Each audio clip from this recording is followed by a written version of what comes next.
You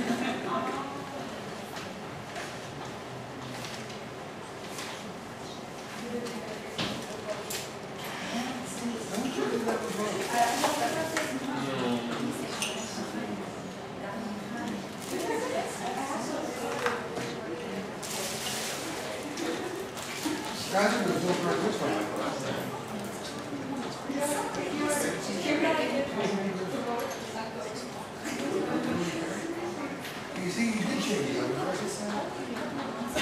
see, it's different ways to reach different students about this. That's why you said that to me. Under a regular, under a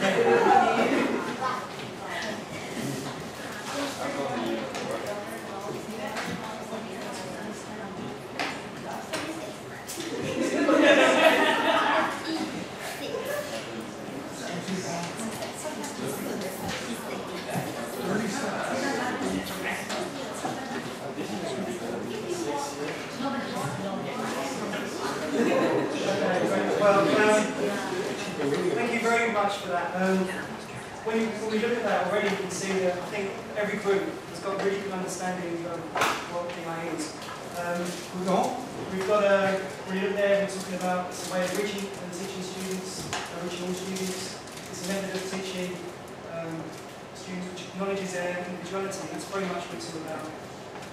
It's about teaching creativity as well, and adjusting and tailoring teaching in order to reach all the different levels. It's very much about that, and that's what we found in our research. A couple of definitions that we came up with would be, differentiation is simply to provide varied learning options in the classroom to make curriculum instruction the best fit for learners.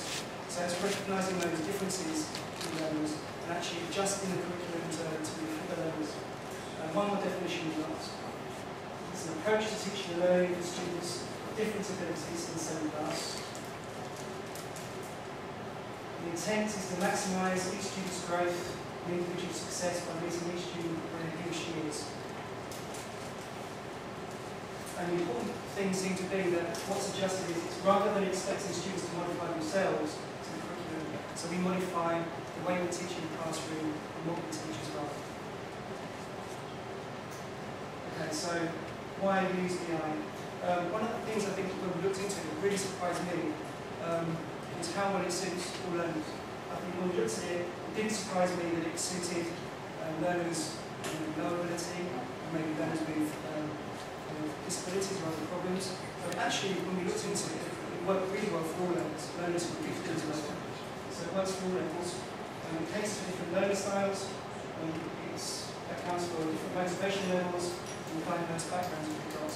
So in this class, we saw from our initial attempt, we were seeing that we tried to use some different languages.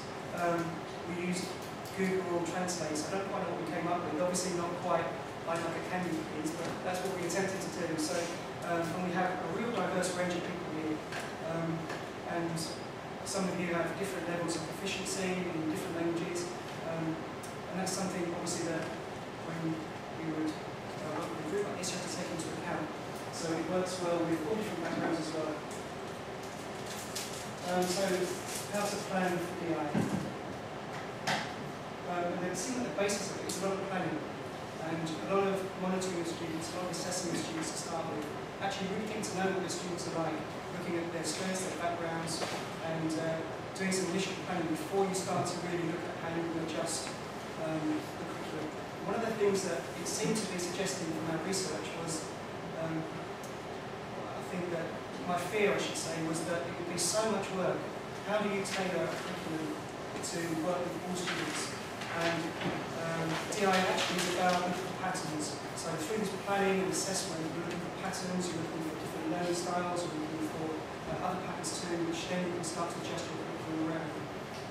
So there's things that you could look for in the learning styles, the different abilities, the prior knowledge, the social and economic and cultural backgrounds.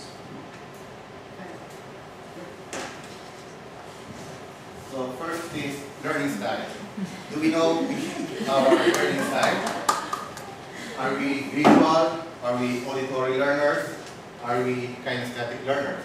Well, visual learners are those who like to learn from things they can see. They study visually, right? They love film, they like movies, they would like to see pictures. And auditory learners learn from things they can hear. They love music, and they like to do oral presentations, they like to argue, they like to debate. Kinesthetic learners learn best while touching, while feeling, while using hands-on material. So, as teachers in our school and students here in the ABAC, do we know our own learning style? How about you guys? What do you think is your learning I style? was just thinking about it, that do we have to have a learning style to best year up? Or can we... We can have a mix. We can have a mixture of those learning styles. But some students or some persons can have the yes, maybe they more of a visual learner. Maybe some students may be more on kinesthetic. But of course, some people may have a combination of those learning styles. Everybody has all three, in fact. Yeah. But there's usually one that dominates. Yeah. Yeah. If And not, the interesting thing is, I don't know if you guys are going to go into this, you probably are at some point, but is that most kids that we call LD, learning disabled, or kids that have problems learning and that wind up in special ed programs and that, many of them don't have problems learning. In fact, they can learn just fine, but they're kinesthetic learners. And 90% of our instruction is geared towards visual and auditory modes. So they miss a lot of the content, not because they're slow, but because they need to touch stuff, feel it, understand. That's actually research that's been done on special ed, particularly. But your question is a good one, because the truth is that everybody uses all three, but most people do have a preference for one. And some people are sort of high on one and a little bit less on another one, and then one that's quite low. Like I know myself, for example, I'm high auditory, visual, and low kinesthetic. I mean, I'm klutzy. I mean, I'm sort of, kind of guy with 2 left feet. I mean, don't get me on the dance floor. I was the guy when I used to fall all over the place catching a fly ball as a kid. People laugh at me, right? But so I'm very weak actually in kinesthetic. But most people, like that sort of strain, most people have somewhat a decent level in all three, but usually one dominates. Sorry. Yes. So at this point we have an inventory test for everybody. So more or less we will know the dominant learning style which we have. So we'll be giving some questionnaire for you to fill in to answer, and then we will know later which learning style is your dominant style. So more or less how many are auditory here in our room? Auditory. So we have one. We have Olivier, Kylie, Dr. Andrew. How about visual learner? How many do we have? Okay, Micah, visual. And I suppose the rest are kinesthetic. Just a second. Well, let me see the hands. How many kids How have? many kinesthetic do we have? This is One, Actually, please swear. Okay. how many? Last one. 1, 2, 3, 4, 5. How many students are in here tonight? How many here? You know, 19, 20. 20. And how many were kinesthetic? Kinesthetic 1, 2, 3, 4, and 5. Added up. 5, 25, 6. 20, almost 30%. That's high. That's quite high, right? Would your researcher agree that that's high, right, for educators? research into that. So. Yeah, okay. Because kinesthetic learners in a population sample are normally lower, like sort of about 15–20% maybe. And in teachers, I think it's probably even lower than that. So that's really unique, actually. It's kind of People cool. who raised answers now are those who got kinesthetic as a majority, right? Yeah. But then if you also include the people who got more than 6, It's higher even. yeah. My auditory is also 6, my kinesthetic is 6. Well, that's interesting because you're seeing balance. How many you guys are balanced? Close to 6'6". Anybody? Yeah, How many 6'5". 6'6"? Or 5, 6, 7. Okay, yeah, or one off the 5, 6, balance. 7. How many either balanced or one off the balance? 5, 6, Meaning 7. just Or one 5, out. 6, 7. 6 by 7. And now I mentioned, you know what, 6 by 7. I actually think that's kind of encouraging, because to me, maybe that's a product of some of the changes we're making in education too. Because we're teaching more and more to all of these modes. Like when I was in school, it was sit down, be quiet, open your textbook, and either listen or read. That's it. So it's hard to develop the kinesthetic skills because they weren't valued and they weren't taught. But hopefully we're doing that in the last 20 years, maybe we're doing more of that. And maybe we're starting to see those changes. That's pretty cool. Could it be culture? Could be, Could could it be be. culture? Because I think 3 of the kinesthetics are Chinese. I think maybe part of it is too. Yeah, totally right. Very culture. Okay. It might be culture. So more or less, we know already You're kidding. what is our learning preferences, right? But some are very good that they have a balance of kinesthetic, visual, and auditory. Some are dominant in auditory, some are dominant in visual. We'll be showing you a short video, an interesting video regarding the learning styles. So we'd like to share it with you.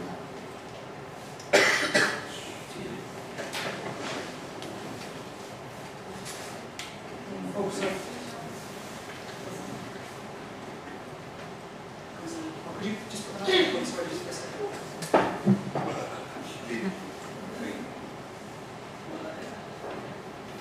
Okay, it should be this. Some people are visual. They learn visually, they're very visual.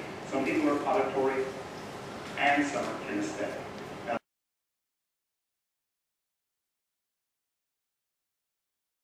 So more or less, our knowledge about visual, the 3 learning styles are informed by this video, right? So it's a very interesting video. So we have to adapt to or to match our students' learning preferences.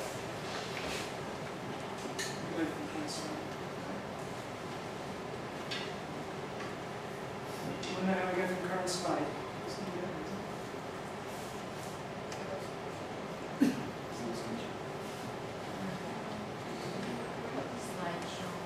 From the current slide. Yeah. Okay. So next is multiple intelligences. What do you think? How multiple intelligences can be used in differentiated classroom? How do we consider multiple intelligences? How are you going to plan your lesson? To be specific.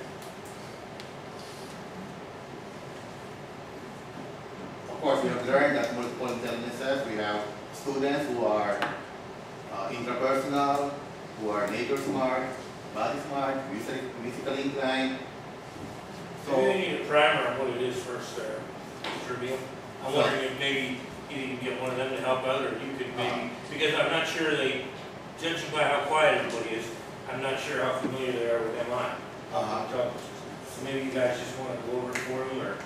So multiple intelligences is one of the important bases in planning or designing differentiated instruction. We all know that individual or every student learn differently, right? Some students maybe they like they like music. Sometimes the others would like to have body smart, they're bodily kinesthetic. And what I think here multiple intelligence is